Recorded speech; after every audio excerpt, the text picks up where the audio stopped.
Bukan hanya itu, Abu Sufyan yang keluar saja ikut perang Uhud ikut, perang Mu'tah ikut, perang apapun ikut memusuhi Nabi Muhammad.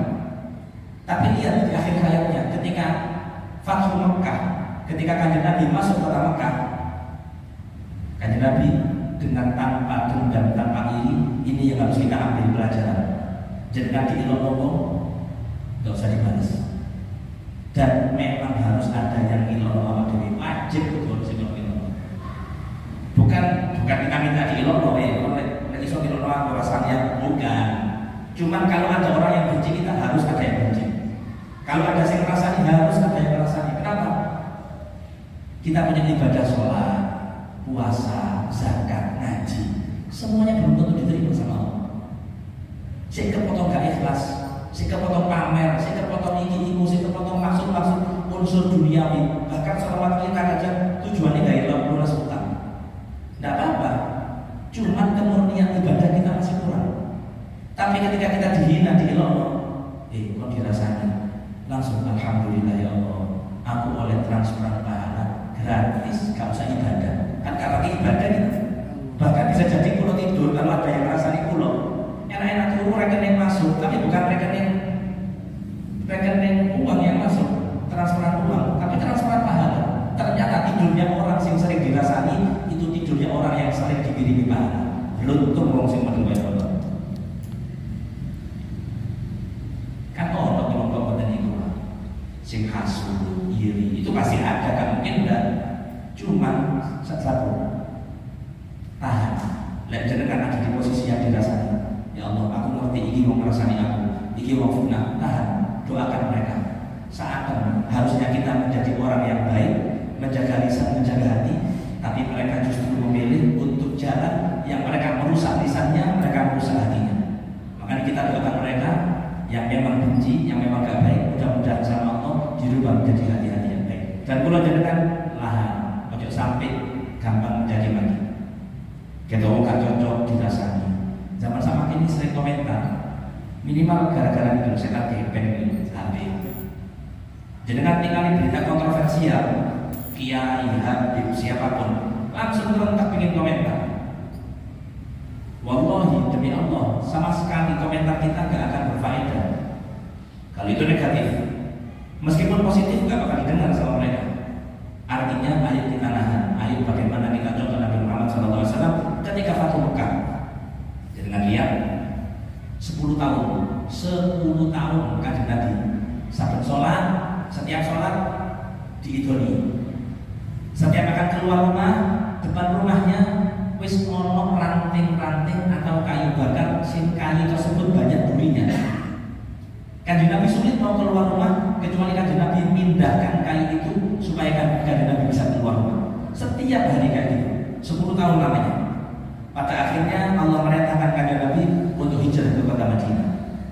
Dan saat Islam mulai berjaya di kota Madinah, mulai tersebar dimanapun, perintah dari Allah datang ke kota Mekah melalui mimpinya. Kanjeng Nabi mimpi ketika Kanjeng Nabi umroh. Sekarang itu umroh, Kanjeng Nabi umroh. Ternyata Kanjeng Nabi dihalangi, gak boleh umroh, gak boleh masuk kota Mekah. Bisyarahnya, kabar baiknya, Kanjeng Nabi mimpi, dan dalam mimpinya aku mimpi. Cerita ke sahabat diabadikan dalam Quran. Muhallikina ru'usakum. Surat An-Nur. Jadi Kanjeng Nabi dan para sahabatnya itu berangkat ke kota Mekah pakai baju ihram, tahallul alias gundul kabeh. Sahabat itu sudah mencukur rambutnya karena mereka menyelesaikan ibadah haji sama ibadah umroh ketika itu.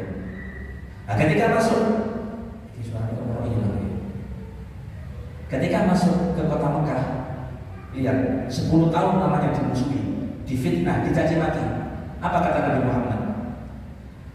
Orang sing masuk nang Mekah, orang yang masuk ke kota Mekah aman, gak bakal dibunuh, gak bakal dieksekusi, gak bakal itu.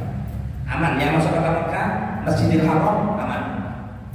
Terus apa kata Nabi Muhammad? Sing masuk rumahnya Abu Sufyan, bayangkan musuh Nabi Muhammad ketika itu, orang yang benci kepada Nabi Muhammad. Tapi Nabi Muhammad bilang yang masuk rumahnya Abu Sufyan aman, gak kena siksa, gak kena apapun. Anda masuk rumahnya Abu Sufyan, tak jamin keamanannya.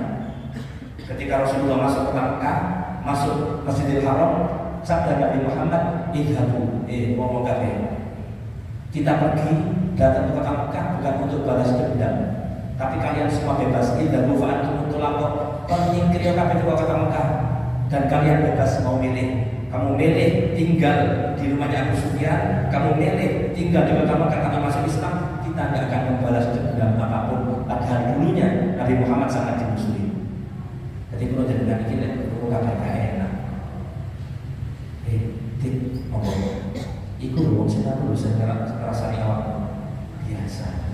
Nabi Muhammad Mustafa, mau sama jadi kajian dulu, tik, ngomong, kau difitnah ini biasa.